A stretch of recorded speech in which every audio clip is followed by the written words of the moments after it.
Welcome to an episode of ESPN's Unlapped, where we don't even like podcasts here. Katie George, joined by Nate Saunders and Laurence Edmondson, who's still in Asia, post Singapore and Japan. My new life mission, gentlemen, is getting Max Verstappen on this pod after his comments in the holding room in Suzuka after he won the Japanese Grand Prix. Do you like our chances, since we've already had Christian Horner, friend of the pod? Yeah, good luck with that. Turns out Max has no interest in podcasts whatsoever. I don't suppose that means that he wouldn't go on one if he was coerced into it by Red Bull's comms team. So we'll have to work on that. But I don't think he'll be listening back to it, put it that way, if he comes on. I think he's missing out. You know, I think there's a lot of great podcasts out there. I'd like to think this one included. And yeah, by not listening to any of them, having no interest outside of whatever, he does in F1, it's a little bit strange to me. But anyway, it's not for everyone, I guess. His words were, "They make me fall asleep," weren't they? So I think for our show, I mean, I'd like to think that's not the case for us, but we'll have to see. The only way to find out is to get him on the pod, isn't it? So true. Not a surprising admission from Max Verstappen. I definitely would have said I had that on my bingo card for the 2023 season, but we will get to work on that. We obviously know the PR team. So now, as I told you, I've dedicated myself. It'll happen this year, or it might happen next year, but by God, we are getting him on ESPN's Unlapped. Remember, if you're watching on YouTube, like this video, leave us a comment, and don't forget to subscribe to ESPN for more F1 content. And if you're listening, hit us with a 5-star review wherever you get your podcasts. It means a great deal to us. Let's dive right in, shall we? Max Verstappen, of course, bounced back with an absolutely dominant performance in Suzuka the entire weekend. Red Bull clinched their second consecutive Constructors Championship. So congratulations to Christian Horner and the entire Red Bull team on a phenomenal year, I think we can all say. And even with 6 races left in the season, it's been historic. It's been so dominant. But is this the most dominant season you guys have seen? Laurence, I'll start with you first, from an F1 team in recent years. Yeah, because I was 2 years old when McLaren went and won all but one race in 1988. So in terms of what I've seen and I can remember, this is they still have to finish it and close it out, because otherwise some of the Mercedes seasons are up there. I think Mercedes missed out on two wins in 2019, I want to say. I'll have to double check that. Anyway, there were a few years where Mercedes got pretty close to it.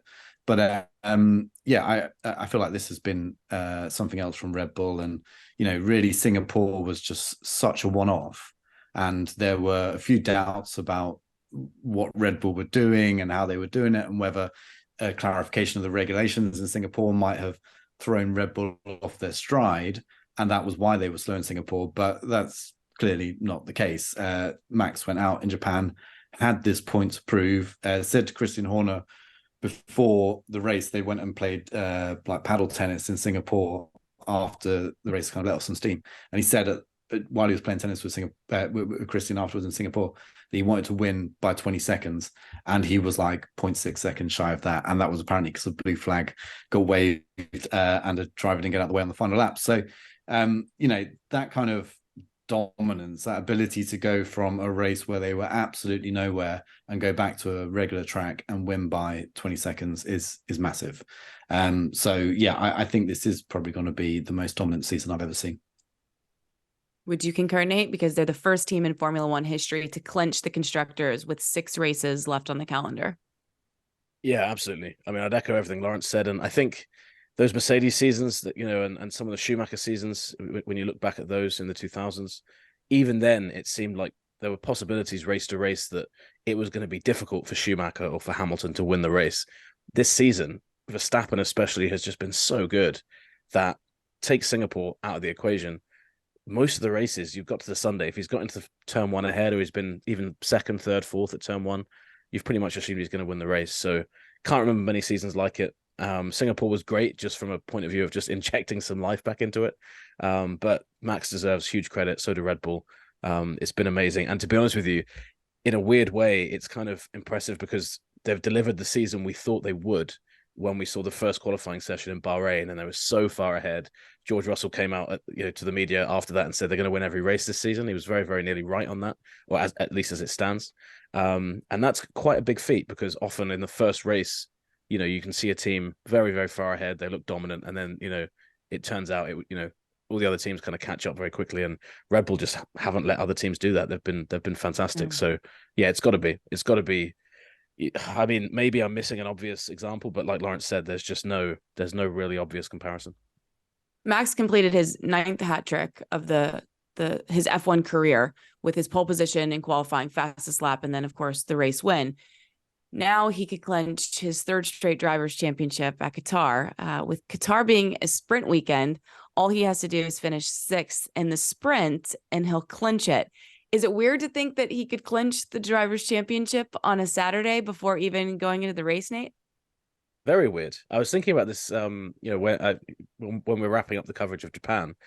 Every time we've seen a champion, whether it's Abu Dhabi 21, whether it was some of Lewis's wins when he would win in Austin or Mexico, the build-up would be to the Sunday. Everything would build up to the Sunday, even if it's, Lewis needs to finish 5th, or, obviously Abu Dhabi, it went to the wire, but, there's other occasions when drivers have clinched early, all the build-up goes to that Sunday. And it will be weird if we get to Saturday, he wins it.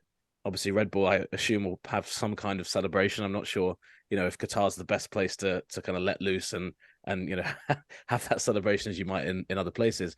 But then we'll all wake up in the morning and there'll still be a Grand Prix to win and a Grand Prix to race. And I assume that Max will still want to win that, regardless of whether he's won the championship or not. So it'll be a weird one. And I mean, to be honest with you, I hope he wins it on the Sunday because I like the Grand Prix being the main event from the weekend.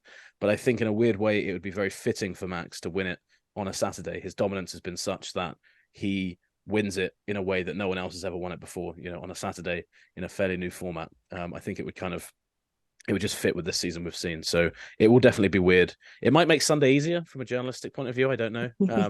But I mean, we'll have to cross that bridge when we come to it. Yeah, Max just doesn't win championships in normal ways, does he? I mean, no, 2021 with Michael Massey involved and all that went on after that. And we didn't know in the immediate aftermath whether he really was champion or not, whether Mercedes would protest, how far that would go, when we would find out. And then obviously last year in Japan, he crossed the line and he wasn't aware he'd won the championship. His team was still checking if he was champion because we'd had a shortened race that, if under one interpretation of the regulations, meant only a certain amount of percentage of points would be handed out.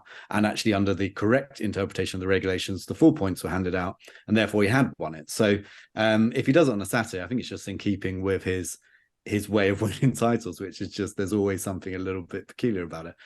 But I think it will be odd. And well, I think this is the risk that F1 always had if they included sprint races. But I suppose the other way to look at it is that I don't think anyone has been in doubt that he would be world champion since May, more or less. I mean, as soon as he started to really, just beat Perez at every single race, it was, after Miami and then into June and July, it just became so obvious that he was going to be champion. I guess it doesn't really matter where mathematically it gets sealed, but it is a bit odd. But yeah, I guess that's just the way Max goes about winning championships. I'm just trying to work out how he might win it next year, assuming he did. Would he reverse over the line at one of the races? Spin at do like, I don't know, like hit the wall as he crosses the line or something. Like there's got to be, if he wins it on the Saturday, I think that'll be the theme of Verstappen. Is like he wins championships. They're memorable, but they're also very, very quirky and weird in how he does them. I think that's a great legacy to have, I think.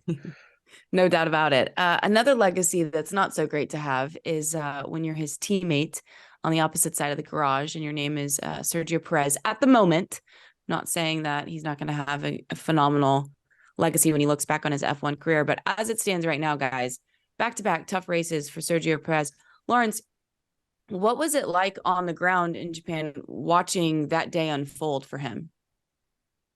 Yeah, it's not nice actually to see a driver who we've seen achieve great results in his career, often for smaller teams, and then just to go through, what happened in Japan, and really the die was cast in qualifying when he qualified 5th, put himself in that midfield. Suzuka it's a funny grid because it's on quite a slope downhill, so it's quite hard to get the start absolutely spot on, and then it's narrow as well. As soon as you get past the pit lane exit, it all narrows down into a very fast first corner, and he had Ferraris on one side who were pushing him across, and he had Lewis Hamilton on the other who ended up on the grass. and he actually came out worse. He lost a bit of front wing. So as soon as that happened, he was in trouble. He was always going backwards on a circuit where, we do see exciting racing, I feel, but it's not easy to overtake, even in a Red Bull. So from that point onwards, it felt like he was just pushing way over the edge, trying to make up for what had gone wrong on Saturday and then Sunday. But this is, it just feels like the same each weekend for Perez at the moment. The guy, whether he can't catch a break, that's probably a kind way to look at it. But I think a much more realistic way to look at it is that he is just massively underperforming. That Red Bull was capable of taking pole position by half a second to Oscar Piastri. In the first sector alone, Max Verstappen was 2 tenths up on Piastri. If you look at the gaps to some of the other teams, like the Mercedes and the Ferraris, in that first sector, it was about 6 tenths to 7 tenths to 8 tenths. That's how quick that was. That would be a massive margin around a single lap at any racetrack. But Perez couldn't find it. He could not hook together those early corners of the lap, or really any of the corners, in the way that Verstappen did.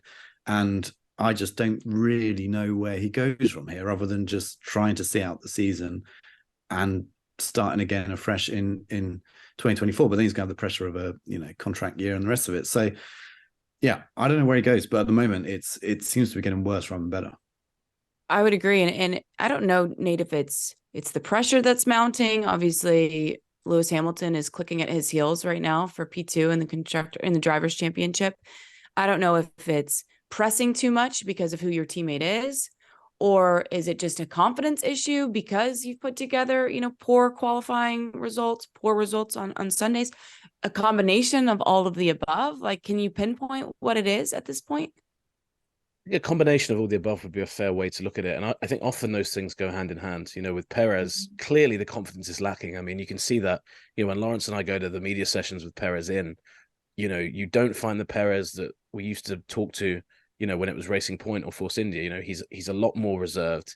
I don't think he really enjoys talking to the media in the way that he used to, because the tone of the questions is very similar. It's, why are you struggling? Max is winning. Yeah. It's very easy to be on the back foot and be defensive about that, if you're in that situation.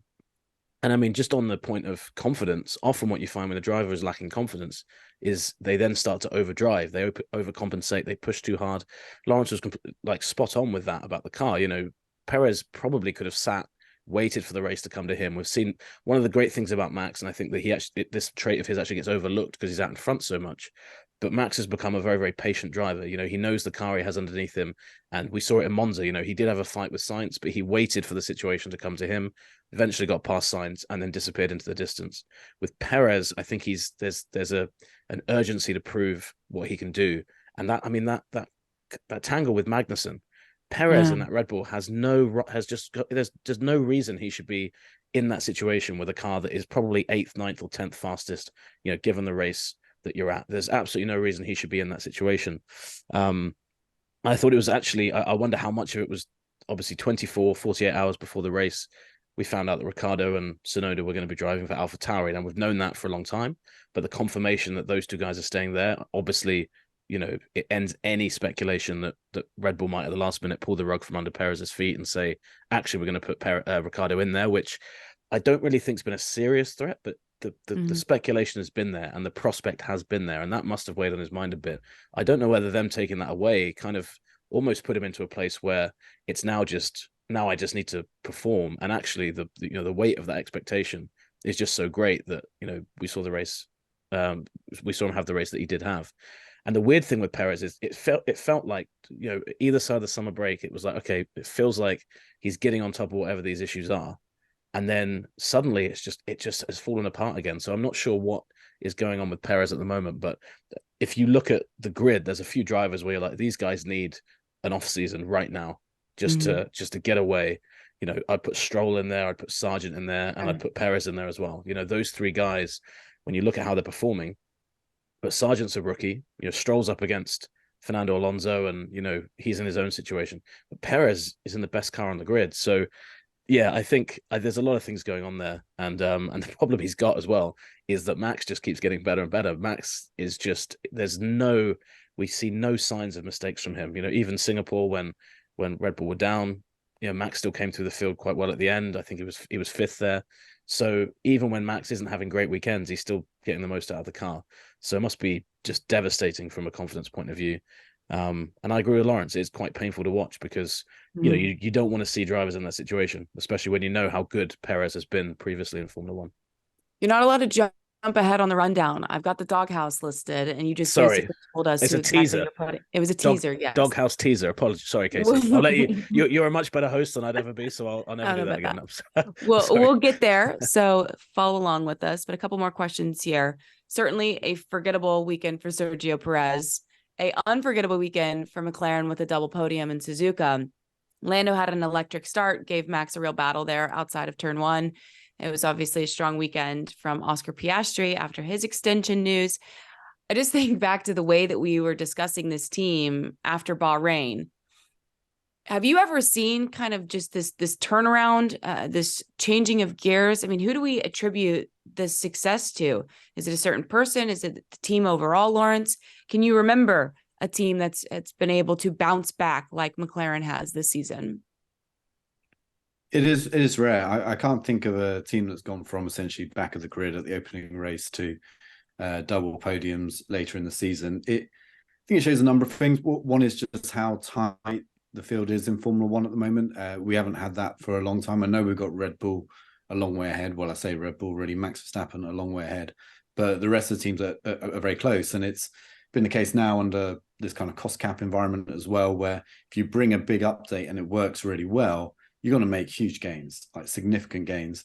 And the other thing about the Suzuka result is that Suzuka is basically a track that is perfect for the McLaren. We know the McLaren is very good in high-speed corners. It has been since they brought upgrades to the car in Austria and Silverstone, which is really where we saw this big turnaround begin. And Suzuka is just a series of high-speed corner after high-speed corner after high-speed corner after high-speed corner. And in Silverstone, the really fast stuff, the McLaren was actually faster than the Red Bull. So this was always a track that was going to suit them now that they have got the car into the position where they have. But that is massively impressive. And yeah, I mean, who do you put it down to? Well, at the start of the year, they knew they had under-delivered essentially over the winter with what they'd done with the development of their car, and they were concerned about it going into the first race, rightly so. But they said, look, by the end of the year, our target is to be the fourth best team. Now, they've got Aston Martin in their sights to become fourth in the Constructors Championship, which would be very impressive.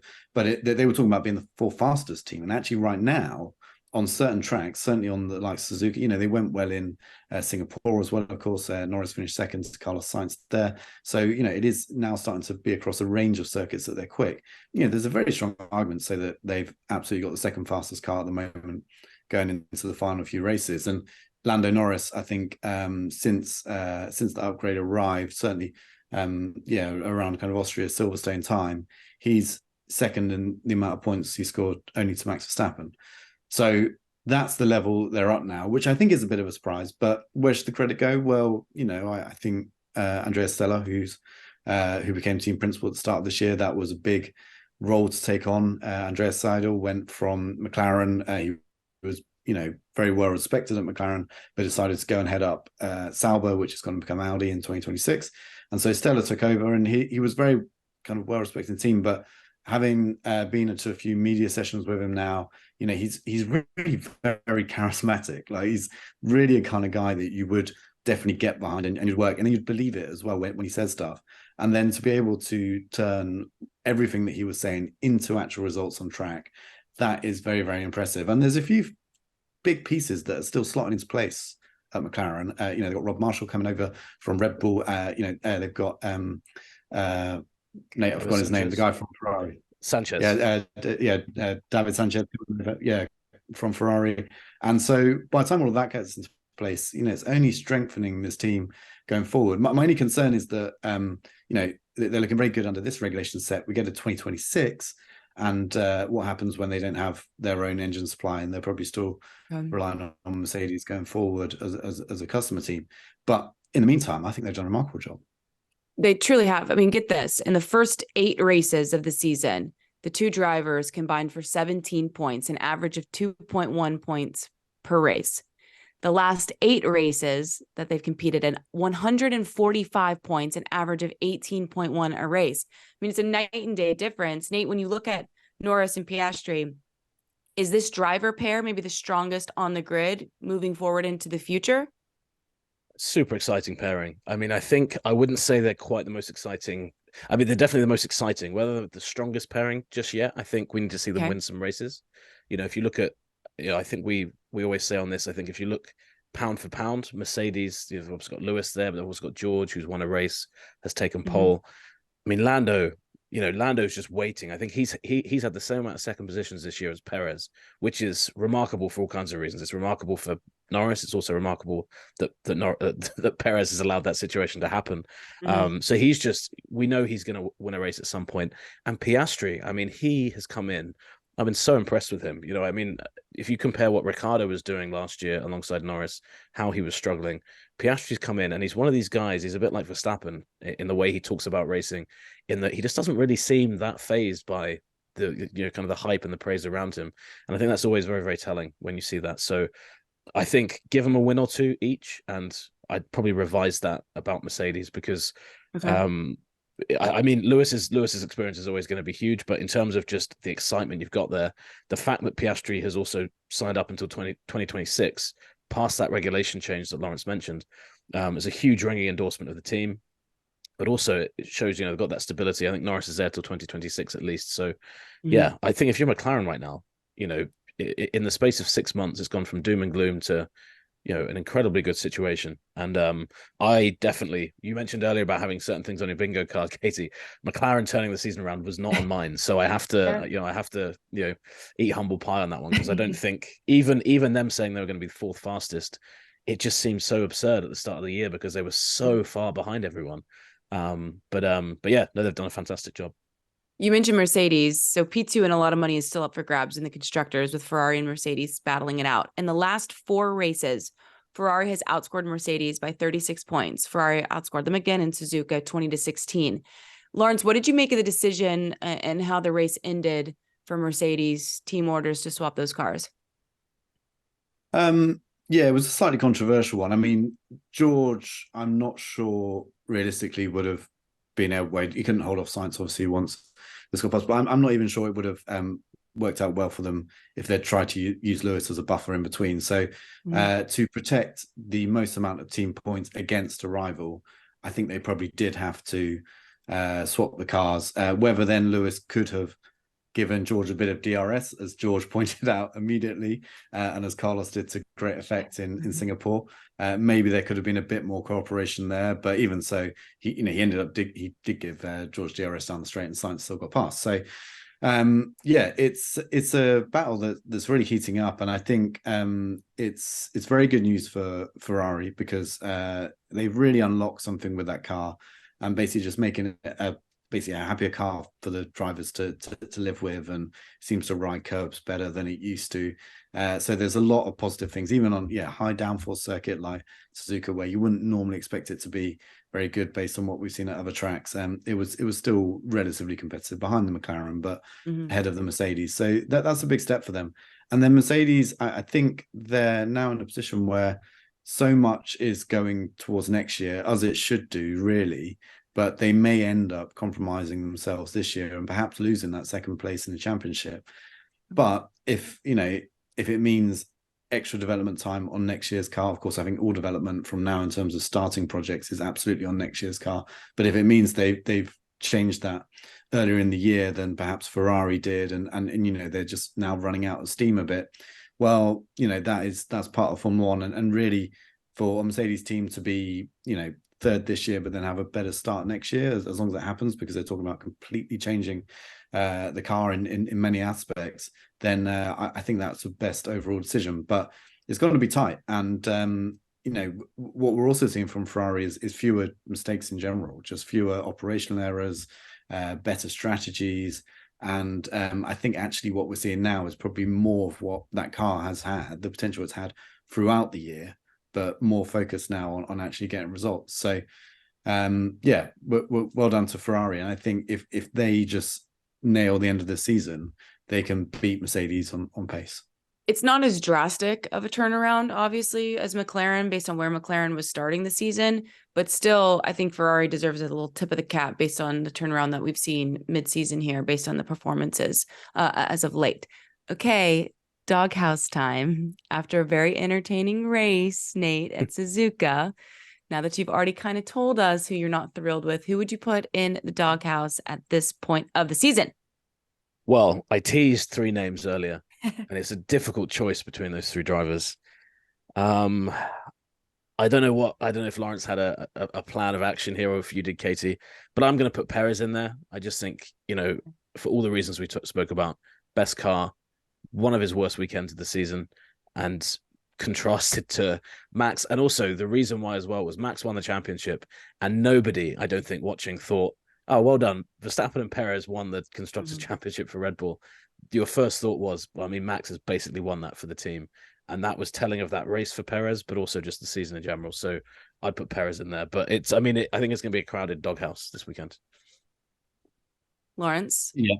I think Perez is a very safe shout, and I completely agree with that. But Lance Stroll as well, at the moment, just underperforming to a level that is kind of surprising, kind of worrying. It's got people questioning his motivation.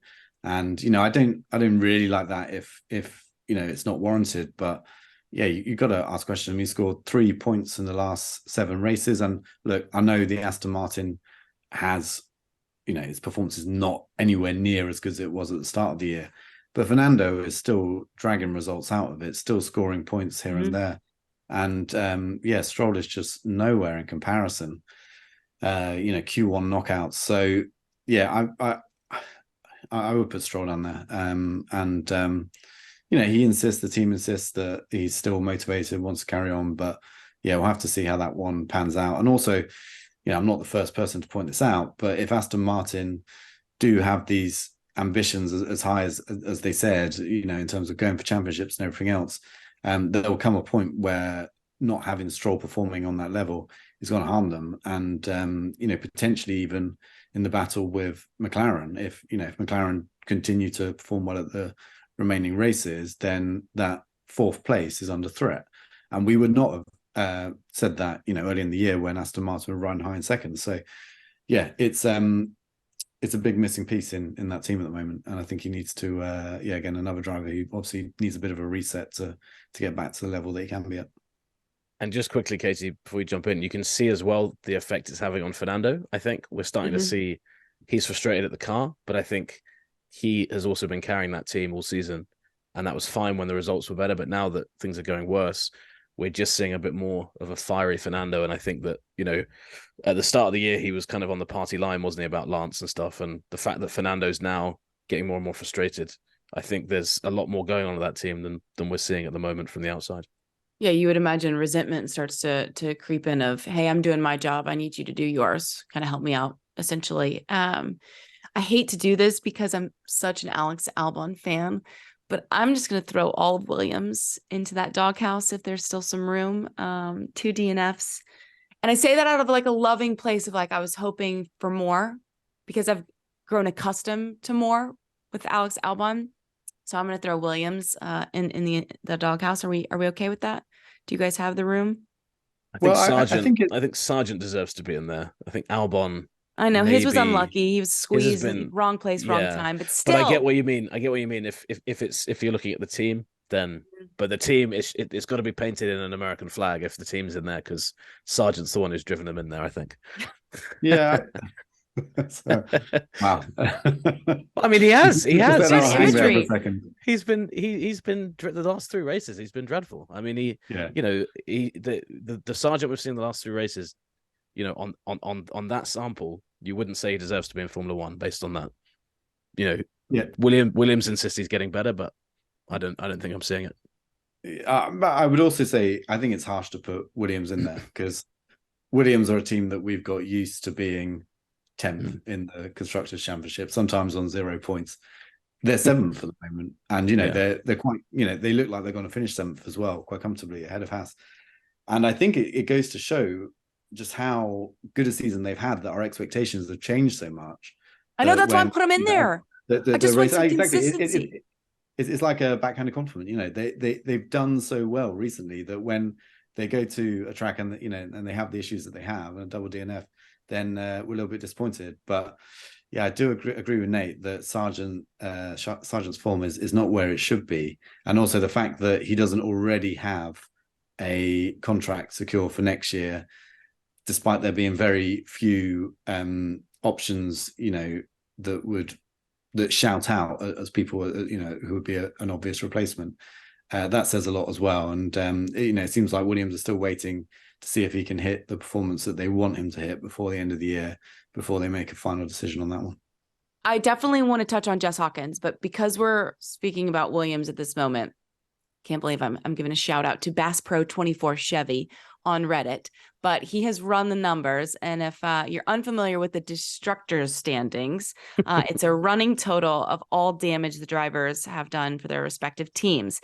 And right now, because we were mentioning America's own Logan Sargent, he currently has the lead with $1.3 million in the Destructors Championship. Do you think that he will be able to bring home the championship this season? Well, this is tremendous work. I mean, This is some of the best stuff I've ever seen on F1 Reddit.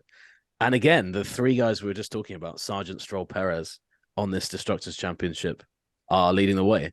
But I'm going to back Sargent. You know, I think Sargent's he's looking good right now. You know, he's destructing a lot of cars. He's got his head in that place. So I'd say Sargent to win it, but Stroll's right there behind him. You know, so yeah, Stroll might win something this year.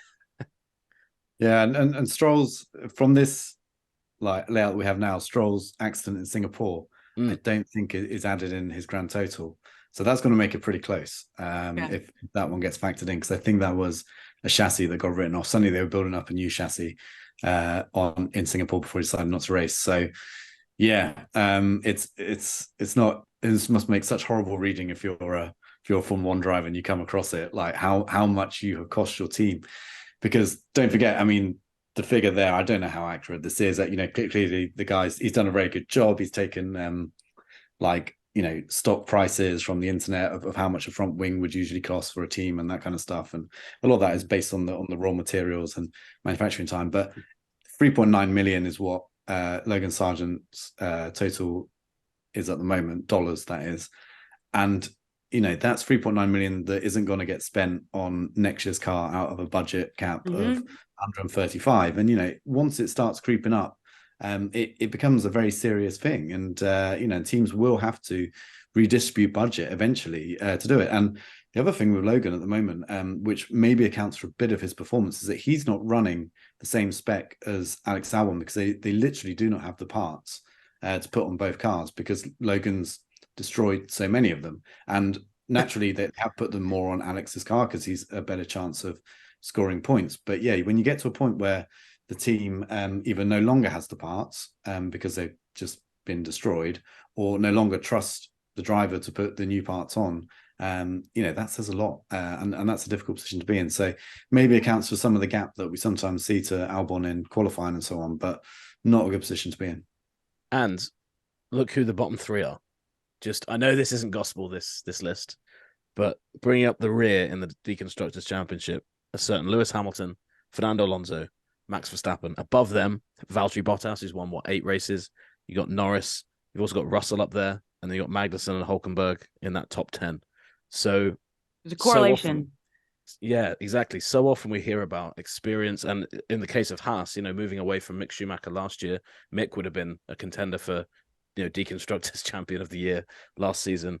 It just shows you, you know, the importance of having drivers that you can trust to not wreck the car in this cost cap era is huge. And actually seeing it, you know, the numbers on here, we were just saying before we started recording, weren't we, that it'd be great to actually get these numbers, you know, confirmed. But, you know, based on the estimations you got there, it's actually quite an interesting and quite a telling list. So I don't know.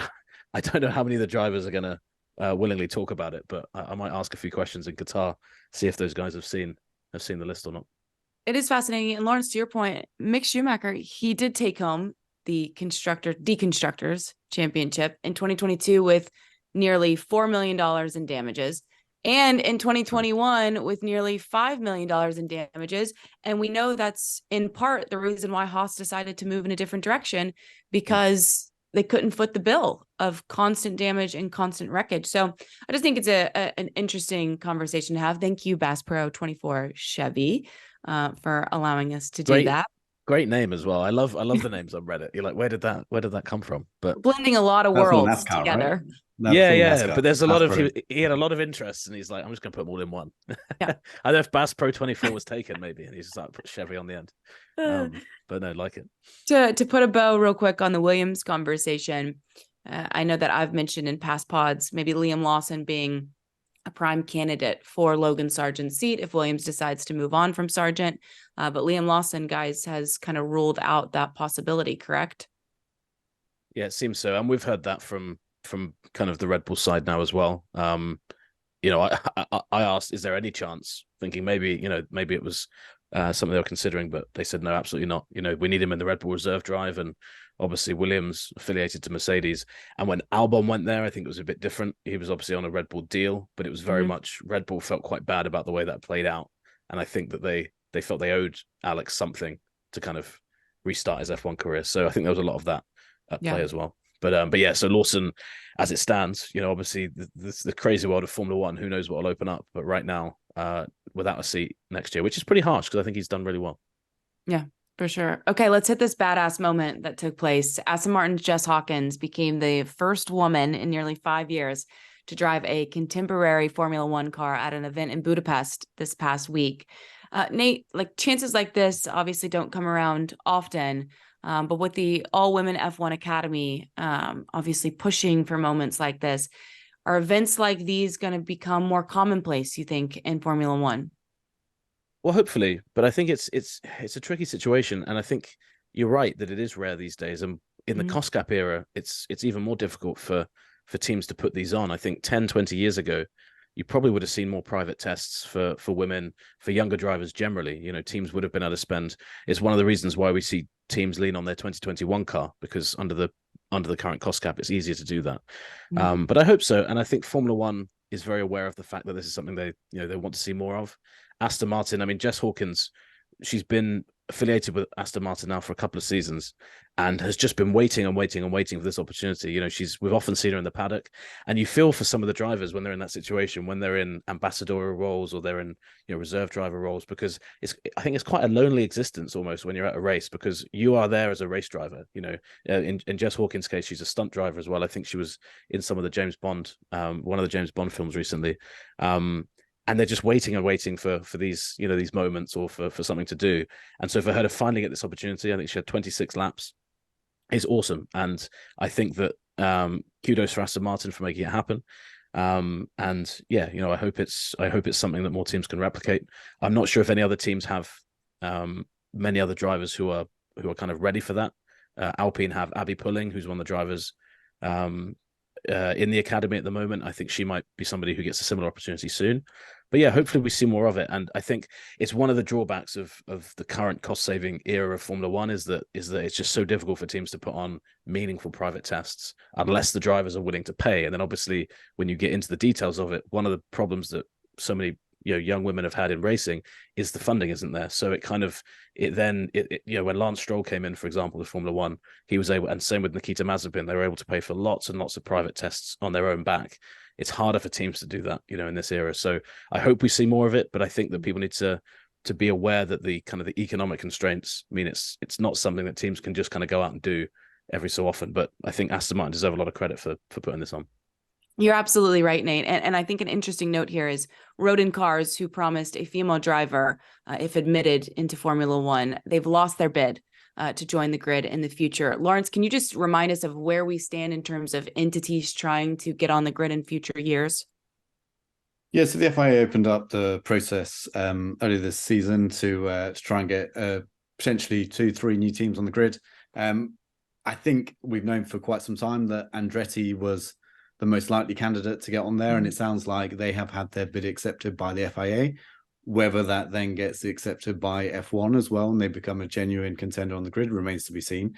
None of this is official yet, but Rodin Cars, which was one of the bidders to try and get involved, they currently run cars in F2, F3 through Carlin, right down the motorsport ladder. they've come out and they've said, before the FIA have said, look, we're not in, we've had our bid rejected. I think they're a little bit upset because they were hoping to base their team in New Zealand, so Southern Hemisphere team, which we don't have at the moment in Formula One. I'm not quite sure how that would have worked. I think that would have been quite a tricky thing to accomplish, but it was something they were going for anyway. And they also were hoping to put Jamie Chadwick in the car. Jamie Chadwick, we know, has won the W Series when that was still around. And she's, racing the version of what's essentially Indy Lights now. So she's, a very capable racing driver, and they felt that she was in a position to make the step into F1 in one of their cars. But the bid hasn't come together. And really, I think, the FIA do have to be super, super strict on this entry process, make sure everything's in the right place. I mean, yes, it would be great to have a female Formula One driver on the grid, but it's got to be done the right way, and it's got to be with a team that is capable of competing, because otherwise, somebody going around at the back, as we've seen so many times in F1's past, with small outfits trying to make it happen, but falling a bit short. It's not actually that great for anyone involved in the team. So we don't have the details yet as to why the FIA has rejected it exactly. So we'll have to wait for those details. But a number of reports started to surface that Andretti is the only one involved. And from what we understand and what Andretti was saying earlier this year, that will have some involvement from GM as well, which is significant, and the Cadillac brands. So it'll be interesting to see where that one ends up and whether they actually make it onto the grid, because there's, as I said, still some steps to go beyond that. But we know, as we probably assumed going into this process, that the Rodin bid was not successful. Yeah, and remarkable for Andretti, just at the start of the year, was basically at war with the F1 team. So the fact that he's, that they're putting that proposal forward, I think is quite interesting. I just want to jump back in on quickly, just to round off on Hawkins and the test that she had. One of the things that was put forward by Aston Martin as well, which is worth noting, is that as of next season, F1 teams and F1 Academy teams will be very closely joined together. Part of this test was kind of about that, was seeing how that kind of operation might work. From what I understand, that Aston Martin had a much different crew there than they would have had for obviously for an F1 race, and you imagine there'll be people there that maybe work across on the F1 Academy side as well. So I think Formula One deserves a lot of credit for the way it's approached this whole project, because it's not trying to rush things. It's letting teams put female drivers into the car when they feel it's appropriate. They're not forcing them into it. They're not saying you've got to do this now. And it from what I hear, and I've been kind of keeping an ear to the ground on this as best I can, I think they're trying to let it grow as organically as possible. And I think that, to exactly what Laurence was saying there, that is the best way for this to happen. Because if you try and force something, if you just try and put a team at the back of the grid with a female driver in and she's up against it from the beginning, then you've basically you might as well step 5 or 10 years back in terms of progress. So encouraging to see. And I think, but it's also important to say, I think the Rodin, as Laurence outlined, the Rodin bid, I think there was more flaws to the plan than just that they wanted a woman in the car. That wasn't why it was rejected. I think a team going from New Zealand seems pretty optimistic, given the fact that Ferrari can't even get mechanics to move to Italy from the UK. Moving to New Zealand seems quite optimistic. Yeah, no doubt about it. As always, I appreciate your time and your analysis. Laz, enjoy Northern Japan as you continue to have a little vacay post Suzuka. You have earned it. We will be back next week for a Qatar race preview. Thanks for listening. Thanks for watching. Hit us with a 5-star review wherever you get your podcast. We appreciate you, and we do love podcasts here. Cheers.